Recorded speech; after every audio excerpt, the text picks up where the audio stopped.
Cabin mate 24 hours study hall and work space mobile app download చేసుకుని ఇప్పుడే మీ cabin book చేసుకోండి. బంగారం ప్రియులకు హాట్ న్యూస్. పసిడి ధర పైకి ఎగబాకుతూనే ఉంది. ఆల్మోస్ట్ 1 lakh మార్క్ ని టచ్ చేసేసింది. దాదాపు 6 నెలల క్రితమే మనం ఒక మార్కెట్ ఎనలిస్ట్ అయినటువంటి ఓం నమ శివాయ గారితో ఇంటర్వ్యూ చేసినప్పుడు ఆయన ఈ ఫైనాన్షియల్ ఎండింగ్ నాటికి 1 lakh రీచ్ అవుతుందని చెప్పారు. ఇప్పుడు అదే జరిగింది. ప్రస్తుతం ఆయనే మనతో పాటు ఉన్నారు. మళ్ళీ ఒకసారి మాట్లాడదాం. ఏమైనా తగ్గే అవకాశం ఉందా, లేకపోతే ఇక సామాన్యులకి బంగారం అందుబాటులో ఉండదా, ఒకవేళ ఉంటే ఎప్పుడు ఉండే అవకాశం ఉంది? చాలా మంది అయితే చెప్తున్నారు 1 lakh కాదు 1.5 lakh కూడా దాటిపోతుంది బంగారం అని. అది ఎప్పటికి జరుగుతుంది? అసలు ఎప్పుడు కొనుక్కోవచ్చు?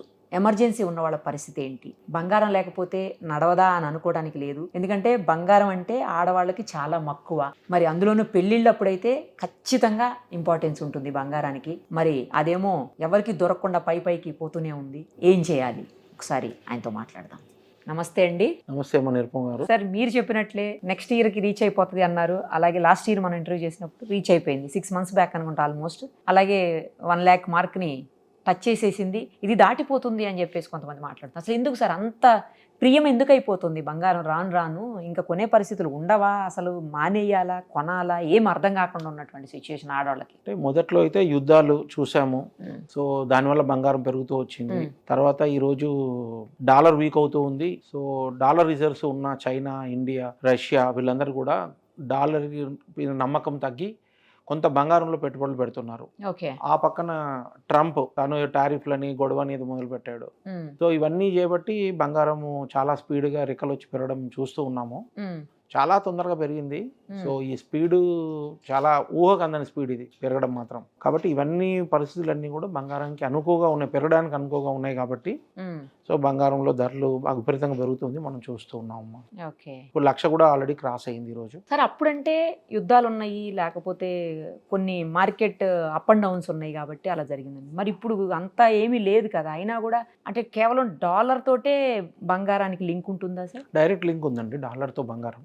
డాలర్ వీక్ అయినప్పుడల్లా బంగారం పెరుగుతూ ఉంటుంది. ఎందుకంటే ఈరోజు అంటే యూనివర్సల్ కరెన్సీ అయిపోయింది డాలర్. వేరే ప్రత్యామ్నాయాలు ఏవీ లేవు. సో అందరూ డాలర్ని హ్యాపీగా తీసుకుంటారు ఏ దేశమైనా. సో అదేంటంటే అందరి నమ్మకం ఏంటంటే డాలర్ అనేది వాల్యూ ఉంటుంది, వాల్యూ స్టోర్ కంటిన్యూ అవుతుందని ఒక నమ్మకం అందరికీ. సో పెట్రోల్ అన్ని కూడా డాలర్ టర్మ్స్లోనే డీల్ చేస్తున్నారు. సో కాబట్టి అంతా కూడా డాలర్ మయమైపోయింది ఈరోజు. కానీ ఈ రోజు పరిస్థితి ఏంటంటే అమెరికా పరిస్థితి ఏంటి అనేది అగమ్య గోచరంగా అయిపోయింది. మళ్ళీ ట్రంప్ వచ్చి ఊరుకోకుండా తన అనౌన్స్మెంట్స్, టారిఫ్లు, డైరెక్ట్ చైనాతో యుద్ధానికి దిగుతున్నాడు. సో ఇవన్నీ చూస్తుంటే ఎక్కడికి పోతుంది అనే భయంలో ఇంకా డాలర్ వీక్ అవడము. మనకి 87.5, 88 ఉన్నది కాస్త ఇప్పుడు 85 అయిపోయింది రూపీ. సో ఉన్నదానిలో India is a better spot లాగా కనపడుతూ ఉంది. ఎందుకంటే ఇంటర్నల్ కన్జంప్షన్ ఉంది మనకి, కాబట్టి ఇండియా కొద్దిగా బెటర్గా ఉంటుంది. బట్ మిగతా అన్ని దేశాలు చాలా సఫర్ అవుతున్నాయి, స్ట్రగుల్ అవుతున్నాయి. ఓ పక్క అమెరికా డాలరు ఈ వీక్నెస్ కంటిన్యూ అవుతుంది. సో అమెరికాని మళ్ళీ పూర్వవైభవం అంటూ టారిఫ్లు పెట్టాడు. సో దాంతో అన్ని దేశాలు గగ్గోలు పెడుతున్నాయి. సో ఇది ఎక్కడికి వెళ్తుంది, ఏమవుతుందో తెలీదు. ఇలాంటి కష్టమైన పరిస్థితుల్లో కూడా ఎకానమీస్కి ఇబ్బంది కదా ఇప్పుడు. దాంతో బంగారం అనేది పెరగడం చూస్తున్నాం. ఇంకో పక్క దేశాలు కంటిన్యూస్గా కొంటూనే ఉన్నాయి. చైనా కొంటుంది, ఇండియా కొంటుంది, రష్యా కొంటున్నారు, జపాన్ కొంటున్నారు. ఎవరైతే డాలర్ రిజర్వ్స్ ఎక్కువ ఉండి డాలర్ వీక్ అవుతుంది అని ఒక భయం వచ్చిందో, సో సెంట్రల్ బ్యాంక్స్ అన్నీ కూడా కొంటూ ఉన్నారు. So it will continue for another 5 to 10 years also. ఎందుకంటే ఒక్క రోజులో వచ్చి ఉన్న డాలర్స్ అన్ని కొనేసి బంగారం కొనాలి అంటే బంగారం అంత నిల్వలు లేవు భూమి మీద. బంగారం అనేది చాలా చిన్న అసెట్ కాబట్టి అంత కొనలేరు. సో కాబట్టి ఆ డాలర్లో కొంత వాళ్ళు డైవర్సిఫై చేసుకుంటున్నారు, కొంత కొనుక్కుంటున్నారు. సో కాబట్టి ఇట్ విల్ కంటిన్యూ. దేశాలు ఉన్నంత కాలం బంగారం పెరుగుతూనే ఉంటుంది. సో కాబట్టి రానున్న 5-6 సంవత్సరాల్లో కూడా బంగారం 1.5 lakhs లెవెల్కి వెళ్ళొచ్చు, 2 lakhs కూడా టచ్ అవ్వచ్చు. సో ఇంకో పక్క ప్రాబ్లం ఏమంటున్నారంటే డాలర్ని డీవాల్యూ చేయొచ్చు అని ఒక టాక్ నడుస్తుంది. ఒకవేళ డాలర్ని డీవాల్యూ కనుక అవుతే, అంటే మనం 1991లో పివి నరసింహారావు గవర్నమెంట్లో పివి నరసింహారావు గారు చేశారు డీవాల్యూ. అంటే ఏంటి సార్? అంటే మన వాల్యూ మనంతరం మనమే తగ్గించుకుంటాం. ఆ దేశం తన కరెన్సీ వాల్యూ తగ్గించేసుకుంటుంది మిగతా కరెన్సీస్తో. కానీ అలా చేస్తుందా? చేయడం వల్ల చేస్తుంది. మనం ఇండియా చేసినప్పుడు అప్పుడు 91లో మనము చాలా సంక్షోభంలో ఉన్నాము. సో అప్పుడు మనము తగ్గించుకోవడం వల్ల ఎక్స్పోర్ట్స్ పెరిగాయి, మన ప్రొడక్ట్స్ అన్నీ కూడా అందుబాటులోకి వచ్చాయి. సో ఎకానమీ కిక్ స్టార్ట్ అయింది. అప్పుడు 2 times చేశాడు. అదే ఇయర్లో 91లో టోటల్ 20% వరకు చేశారు. 9% ఒకసారి, 11% ఒకసారి డివాల్యూ చేశారు. 20% ఒకటేసారి డివాల్యూ అయినాక ఎక్స్పోర్ట్స్ ఊపందుకున్నాయి. బ్యాలెన్స్ ఆఫ్ పేమెంట్ పొజిషన్స్ కూడా కొంచెం ఇంప్రూవ్ అవుతాయి, ఎక్స్పోర్ట్స్ పెరుగుతాయి. సో మన అందుబాటులో వచ్చినాయి. కాకపోతే ఇంటర్నల్గా మనకు ప్రైస్లు అన్నీ పెరిగినాయి మనకి ఆ ఇయర్. కానీ మనం బయట ప్రపంచ దేశాలతో చూసుకుంటే మన అన్నీ కూడా కొంచెం అందుబాటులోకి వచ్చాయి. ధరలు అవన్నీ అందుబాటులోకి వచ్చి రియల్గా అది ఒక కిక్ స్టార్ట్ చేయడం వల్ల అది బాగా పనిచేసింది, మనకు దేశానికి బాగా హెల్ప్ అయింది. రూపీ డివాల్యూ అయితే అయింది, ఒక 20% స్టేట్ అవే అయింది. సో కానీ డాలర్తో డివాల్యూ అయింది. కానీ మనకి అక్కడ నుండి కిక్ స్టార్ట్ అయిన ఎకానమీ ఈరోజు మంచి టానిక్ లాగా పనిచేసింది. అది ఈరోజు బాగా తర్వాత వచ్చిన మరి గవర్నమెంట్స్ కూడా ఎంతో కొంత మంచి చేస్తూ వచ్చాయి. లాస్ట్ 10 years చూస్తున్నాం, మోడీ కూడా ఆల్రౌండ్ డెవలప్మెంట్ చేస్తున్నాడు. సో వీఆర్ అంటే మిగతా దేశాలతో కంపేర్ చేస్తే వీఆర్ డూయింగ్ బెటర్ అని చెప్పొచ్చు. సో కాకపోతే ఒక పక్క డాలర్తో మన రూపీ వీక్ అవుతూ వస్తుంది కంటిన్యూస్గా. ఎందుకంటే ఎఫ్ఐఎస్ అమ్మినప్పుడల్లా కూడా డాలరు స్ట్రాంగ్ అవ్వడం, రూపీ వీక్ అవ్వడం జరుగుతూ ఉంటుంది. కాబట్టి దానికి ట్యూన్ అయ్యి కొద్దిగా జరుగుతూ ఉంటుంది, అది దట్ ఈస్ దేర్. కానీ అలానే మనం చేసినట్టుగానే డాలర్ కూడా ట్రంప్ చెయ్యొచ్చు డివాల్యూ అనేది ఒక అనుకుంటున్నారు. అది ఎంతవరకు కరెక్ట్ అని చెప్పడం కష్టము. నిజంగా డాలర్ డివాల్యూ అయితే మాత్రం గోల్డ్ విపరీతంగా పెరుగుతుంది, ఇంకా పెరుగుతుంది. అది చేస్తారా లేదా టూ ఎర్లీ టు అంటే చెప్పలేము, కామెంట్ చేయలేము దాని మీద. అయ్యే అవకాశాలు ఉన్నాయంటే అవకాశాలు ఉన్నాయి. ఎందుకంటే ఈ టారిఫ్లతో ఆయన అనుకున్నది బెనిఫిట్స్ రాకపోతే what he will do next, probably ఈ ట్రంప్ కార్డు వాడొచ్చు, తెలీదు. అమెరికా ఒక దేశం పరిస్థితి అంటే ఇబ్బందికరంగా ఉండి అన్ని దేశాలను ఇబ్బంది పెడుతుందని మనం చెప్పొచ్చు ఈ టైంలో. సో ఈ టైంలో డాలర్ నమ్మలేం కాబట్టి బంగారంలో పెట్టుబడులు వస్తున్నాయి. దేశాలు పెడుతున్నారు, వాళ్ళ దగ్గర ఉన్న రిజర్వ్స్ ఏం చేయాలి, వాల్యూ పడిపోతున్న భయంతో వాళ్ళు కొంత బంగారం కొంటున్నారు. తర్వాత ఇన్వెస్టర్స్ కూడా ఇది ఒక మంచి అవకాశం అని బంగారంలో పెట్టుబడులు పెట్టారు. కాబట్టి ఏ పరంగా చూసినా బంగారానికి కొంచెం మంచి టైం అని చెప్పొచ్చు. ఇప్పుడు మనం చూస్తుంటాం హైదరాబాద్లో చాలా ప్లేసెస్లో గజం భూమి ₹1,00,000 పలుకుతోంది. ఇప్పుడు బంగారం కూడా 10 గ్రాములు ఆల్మోస్ట్ అదే ₹1,00,000 పలుకుతుంది. అంటే రాబోయే రోజుల్లో మీరు చెప్తున్నట్టు 1.52 అయితే చాలా ప్రైమ్ లొకేషన్స్లో 2 లక్షల దాకా ఉంటుంది గజం భూమి. సో ఆ స్థాయికి బంగారం కూడా వెళ్ళిపోతే ఇన్వెస్ట్మెంట్ అంతా అక్కడ వదిలేసి బంగారం మీద పెడతారేమో సరిగా. అంటే ఒక్కటి మనం తెలుసుకోవాలమ్మా, బంగారములో పెట్టడం వల్ల దేశానికి అరిష్టం.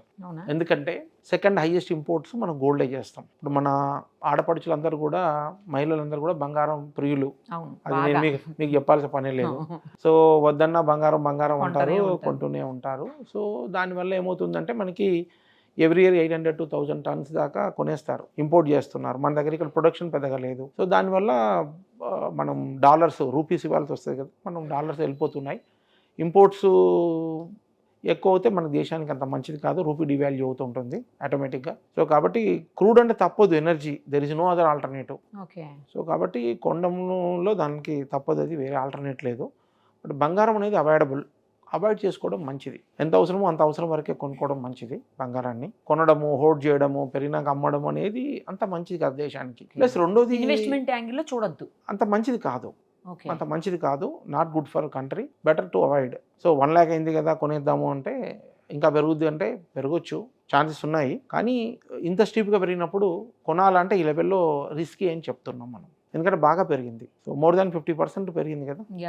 సో ఈ టైంలో కొనాలంటే వద్దు. సో బంగారం కొనడం వద్దు. పెళ్ళిళ్ళు, పేరెంటాలు, ఫంక్షన్లు ఉన్నాయి అన్న వాళ్ళు ఏదైనా కరెక్షన్ 4-5 వేలు ఎప్పుడైనా కరెక్ట్ అవుతుంది కదా, సో అయినప్పుడు 5-6 వేలు కరెక్ట్ అయినప్పుడు కొనుక్కోవచ్చు, అలా కొనుక్కోండి. లేదు కొంచెం ఇన్వెస్ట్ చేస్తాము, ఇంట్లో మా పిల్లల పెళ్ళిళ్ళు ఉన్నాయి 1 year 2 years తర్వాత మాకు అవసరాలు ఉన్నాయంటే ఎప్పుడైనా 90 లెవెల్కి వస్తే ప్రాబబ్లీ కావాలంటే కొనుక్కోవచ్చు కొంత బంగారం. బట్ లాంగ్ టర్మ్లో మేము 5-10 ఏళ్ళు ఉంది, పిల్లలు ఇంకా టైం ఉంది మాకు అనుకునే వాళ్ళు సిస్టమేటిక్ ఇన్వెస్ట్మెంట్ ప్లాన్, ఎస్ఐపి అంటాం కదా, ఆ మోడ్లో ఈటీఎఫ్స్లో కొనుక్కోవచ్చు. అంటే ఎవ్రీ మంత్ ఇన్స్టాల్మెంట్లో ఎవ్రీ మంత్ ఒక particular date, particular amount fix చేసుకోండి, 10,000 20,000 ఎవ్రీ మంత్ అంతా కొనుక్కుంటూ అక్వైర్ చేయండి 5-10 ఏళ్లలో. That is a good strategy అండి. బంగారం రేపు బాగా తగ్గినా మంచి ఎక్కువ క్వాంటిటీ వస్తుంది, పెరిగినప్పుడు మనము తక్కువ క్వాంటిటీ కొంటూ ఉంటాం.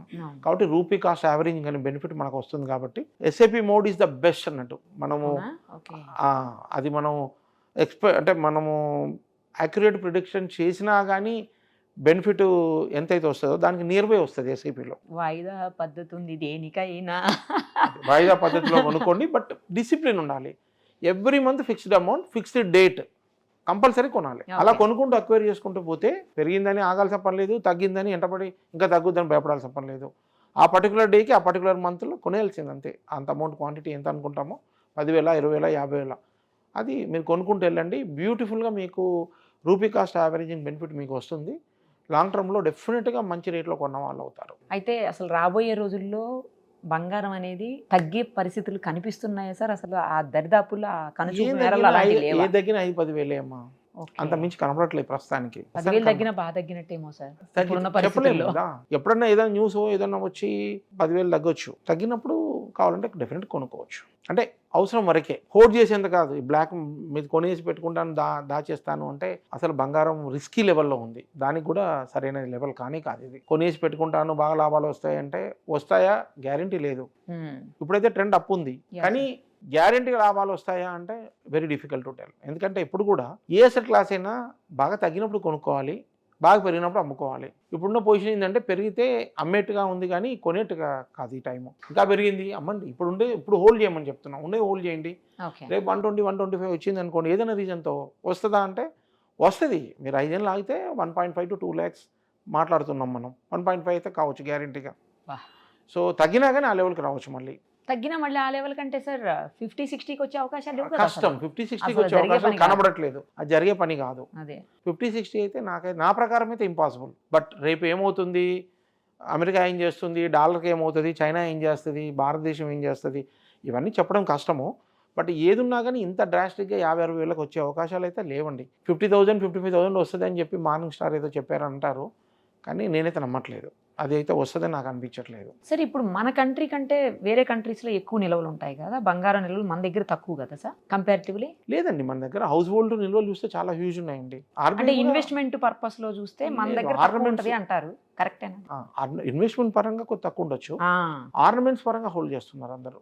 ఓకే, హౌస్ హోల్డ్స్ లో చాలా ఉంటుంది. మన గోల్డ్ కనుక రేపు అదేదే దాని ప్రామినెన్స్ లోకి వచ్చింది అనుకోండి, ఇండియా పొజిషన్ బెటర్ అవుతుంది. ఓకే, ఎందుకంటే thousands of tons ఉన్నాయి మన దగ్గర. ఆర్నమెంట్ లో ఎక్కువగా కాకపోతే టెంపుల్స్ లో ఉంది, ఇండివిజువల్ పీపుల్ దగ్గర ఉంది. ఓకే ఓకే, తర్వాత సెంట్రల్ బ్యాంక్ దగ్గర కొంత ఉంది. సో ఆర్బీఐ కంటిన్యూ కొంటూనే ఉంది, కూడా ఇప్పటికీ కొంటూ ఉంది. గనుల విషయంలోకి వస్తే బంగారం గనులు మన దగ్గర తక్కువ కదా? తక్కువ కదమ్మా, తక్కువ. మన దగ్గర ప్రొడక్షన్ లేదు. ఎక్కడ కంట్రీస్ లో ఎక్కువ ప్రొడక్షన్ ఉంటుంది సార్? అది సౌత్ ఆఫ్రికాలో అటువైపు ఉంది. ఓకే, అంటే ఇప్పుడు అంటే రెడీగా డేటా లేదు నా దగ్గర. ఓకే, బట్ ఏదైనా కానీ ప్రొడక్షన్ తక్కువ, మనకి రిక్వైర్మెంట్ ఎక్కువ, కన్జంప్షన్ ఎక్కువ ఉంది, రిక్వైర్మెంట్ ఎక్కువ ఉంది. మెయిన్గా ఇండియా నుండి వస్తుంది కన్జంప్షన్, అది మన దగ్గర నుంచి వస్తుంది. ఇప్పుడు అంటేను సెంట్రల్ బ్యాంక్స్ కొంటున్నారు డాలర్స్కి ప్రత్యామ్నాయంగా. సో కొంతమంది ఇన్వెస్టర్లు కూడా కొంటున్నారు. ఈటీఎఫ్స్లో కూడా రీసెంట్గా ఒక రిపోర్ట్ చూస్తే ఈటీఎఫ్స్లో కూడా ఈ మధ్యకాలంలో 1 monthలో కొంచెం బల్క్లో ఇన్వెస్ట్మెంట్స్ అయినాయి గోల్డ్లో.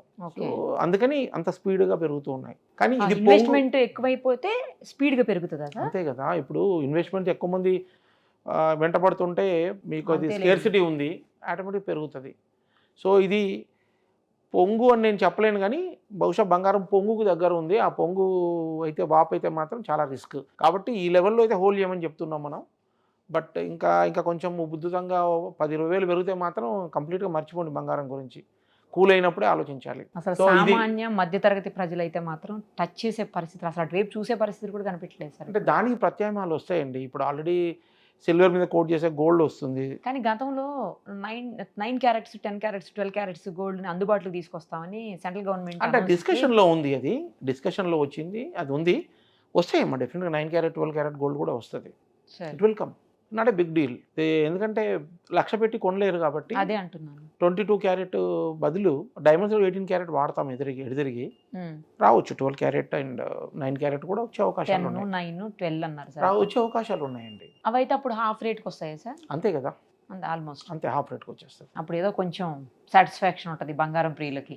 అవును, ఇవన్నా కొనుక్కోగలిగామని అట్లీస్ట్. అదే ఎవరైనా బంగారమే ఇంకా పెరుగుద్ది మేము అనుకుంటున్నాం కొంటాము అనుకుంటే, అట్లా రిస్క్ టేకర్స్ ఉంటే బంగారం బదులు వెండి చూడమని చెప్తున్నాను నేను. వెండి కొనుక్కోమని చెప్తున్నాను. ఎందుకంటే బాగానే పెరిగింది కదా సార్, పెరిగింది కానీ తక్కువ పెరిగింది. సో రేషియో ఉంటుంది, గోల్డ్కు సిల్వర్కి రేషియో ఉంటుంది.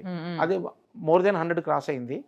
more than 100 ఉంది కాబట్టి అది కోవిడ్లో 120 వరకు వచ్చింది. So it is looking attractive, silver looking attractive. కొంత రిస్క్ టేకర్స్ ఉండి బంగారం నాకు కావాలి పెట్టాలి అంటే నా సలహా ఏంటంటే బంగారం పక్కన పెట్టు, వెండి వైపు చూడు, వెండి కావాలంటే కొనుక్కో అని చెప్తున్నాం. సో బెటర్ బంగారం మీద సిల్వర్ బెటర్ అంటున్నాం, కానీ గ్యారెంటీగా పెరుగుతాయి అని చెప్పే పొజిషన్ కాదు ఇది. ఆల్రెడీ పెరగాల్సిందంతా పెరిగిపోయింది ఇప్పుడు. కాబట్టి ఇప్పుడు రిస్క్ లెవెల్స్, ఇవన్నీ కూడా రిస్క్ లెవెల్స్.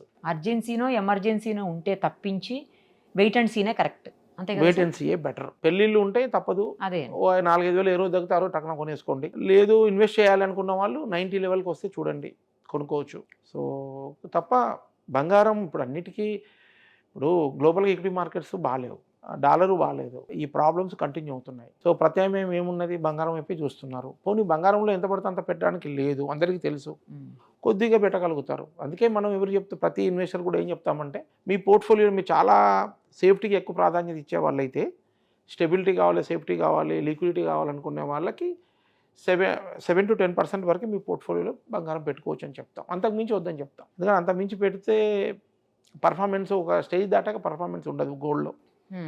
కాబట్టి ఈ లెవెల్ అయితే కొనడము అంత అడ్వైజబుల్ కాదని చెప్తున్నాం. వెయిట్ అండ్ వాచ్ బెటర్ అని చెప్తున్నాం. Better don't take risk. ఉన్నవాళ్ళు హోల్డ్ చేయండి, ఫ్రెష్ బైస్ ఆన్ డిప్సే, లేదా ఈరోజు స్టార్ట్ చేసి కొనాలి అనుకుంటే ఎస్ఐపి మోడ్లో కొనమని చెప్తున్నాం. కంపల్సరీ ఎవ్రీ మంత్ ఆ పర్టికులర్ డేట్లో కొనాలి for about 5 years or 10 years minimum. 10 years కొనేట్టయితే బంగారంలో పెట్టుబడి పెట్టండి. లేదు బంగారమే కావాలి, నాకు కావాలనే వాళ్ళకి సిల్వర్ చూడమని చెప్తున్నాం ఆల్టర్నేటివ్. అండ్ ఇండియన్ మార్కెట్స్ కొద్దిగా బెటర్ అవుతున్నాయి. ఫాస్టెస్ట్ రికవరీ చూస్తే మొన్న ఫాల్ తర్వాత ఇండియానే స్పీడ్గా రికవర్ అయింది, మిగతా ఇంకంత రికవర్ అవ్వలేదు. సో మన markets are definitely performing well. So stock మార్కెట్లో అర్థమయ్యి మంచి స్టాక్స్ చూడగలిగిన వాళ్ళు, ఇండివిజువల్ స్టాక్ చూడగలిగిన వాళ్ళు, పట్టుకోగలిగిన వాళ్ళు అటువైపు పెట్టుబడి పెట్టడం బెటర్. ఓకే, రైట్ సార్, చాలా క్లియర్గా ఎక్స్ప్లెయిన్ చేశారు. Thank you so much. Suman టీవీలో మీ పర్సనల్ అండ్ బిజినెస్ ప్రమోషన్స్ కోసం కింది నెంబర్కి కాంటాక్ట్ చేయండి.